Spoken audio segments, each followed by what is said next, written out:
ನಾನು ಹೇಗೆ ಸಹಿಸ್ಕೊಳ್ಳಲಿ ಸರ್? ಯಾವ ತರ ಕೊಂದಿದ್ದಾರೆ ಅಂತ ಯಾವ ಹೆಣ್ಮಕ್ಳು ಆ ತರ ನೋಡ್ತಾರೆ ಸರ್? ನಾವ್ ಏನ್ ತಪ್ಪು ಮಾಡಿದೀವಿ ಧರ್ಮಸ್ಥಳದಲ್ಲಿ? ಸೌಜನ್ಯನ್ನ ಎಳ್ಕೊಂಡು ಹೋಗಿ ಹೆಣ್ಮಕ್ಳನ್ನ ಕೈ ಕಟ್ಟಿದಾರೆ. ಅದು ಎಂತ ಎಷ್ಟು ಬೇಡ್ಕೊಂಡಿರ್ಬೇಡ ಆಕೆ ಕಾಪಾಡಿ ಕಾಪಾಡಿ ಅಂತ, ಅದೆಷ್ಟು ಕೂಗಾಡಿರ್ಬೇಡ. ಬಟ್ಟೆ ಪೂರ್ತಿ ಹರಿದೋಗ್ಬಿಟ್ಟಿದೆ, ದೇಹದ ಬೇರೆ ಬೇರೆ ಭಾಗಗಳನ್ನ ಕಚ್ಚಿ ಬಿಟ್ಟಿದ್ದಾರೆ. ನಾನಿಲ್ಲಿ ರಿಯಲ್ ನೇಮ್ಸ್ ನ ಬಳಸ್ತಿಲ್ಲ, ಆದ್ರೆ ನಾನು ಯಾರನ್ನ ಪಾಯಿಂಟ್ ಔಟ್ ಮಾಡಿ ಹೇಳ್ತಿದ್ದೀನಿ ಅನ್ನೋದು ಮಾತ್ರ ನಿಮಗೆ ತುಂಬಾ ಕ್ಲಿಯರ್ಲಿ ಅರ್ಥ ಆಗುತ್ತೆ. Don't worry.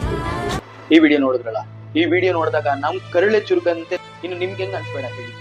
ಅವ್ರ ಮನೆಯವರು ಹೋರಾಟಗಾರರು ಓಡಾಡ್ತಾನೆ ಇದಾರೆ. ಅವ್ರ ಜಸ್ಟಿಸ್ಗೋಸ್ಕರ ಇದುವರೆಗೂ ಒಂಚೂರು ಜಸ್ಟಿಸ್ ಸಿಕ್ಕಿಲ್ಲ. ನಾನ್ ರಿಕ್ವೆಸ್ಟ್ ಮಾಡೋದು, ನಿಮ್ಗೆ ಎಷ್ಟಾಗುತ್ತೋ ಅಷ್ಟು ವಿಡಿಯೋನ ಶೇರ್ ಮಾಡಿ, ಎಲ್ಲರೂ ನೋಡ್ತಾರೆ. ಅವ್ರಿಗೆ ಒಂದ್ ಸ್ವಲ್ಪ ಆದ್ರೂ ಫೀಲ್ ಆಗುತ್ತೆ. ಅವಾಗಾದ್ರೂ ಅವ್ರು ಹೌದು ಆಗಿರೋ ತಪ್ಪು ಅಂತ ಅವರು ಫೈಟ್ ಮಾಡಕ್ ತಿಳ್ಕೊತಾರೆ. Please ಸೌಜನ್ಯಗೆ justice ಕೊಡ್ಸೋಣ. ಅದಿಲ್ಲ ಎಷ್ಟೋ ಹೆಣ್ಮಕ್ಳಿಗೆ ಜಸ್ಟಿಸ್ ಸಿಗುತ್ತೆ ಅಂತ ತಿಳ್ಕೊತೀನಿ. ಅಟ್ಲೀಸ್ಟ್ ನೀವು ಹೆಲ್ಪ್ ಮಾಡಕ್ ಆಗಿಲ್ಲ ಅಂತ ಅಟ್ಲೀಸ್ಟ್ ವಿಡಿಯೋನ ಮಾಡಿಬಿಡಿ. ಅಟ್ಲೀಸ್ಟ್ ಮೀಡಿಯಾ ಪವರ್ ಇಂದ ಆದ್ರೂ ನೋಡಿ ರೀಚ್ ಆಗುತ್ತೆ ಎಲ್ಲರಿಗೂ. ಅದಕ್ಕೆ ನಾವ್ ಏನ್ ಹೇಳೋದಂದ್ರೆ, ಜಸ್ಟಿಸ್ ಫಾರ್ ಸೌಜನ್ಯ.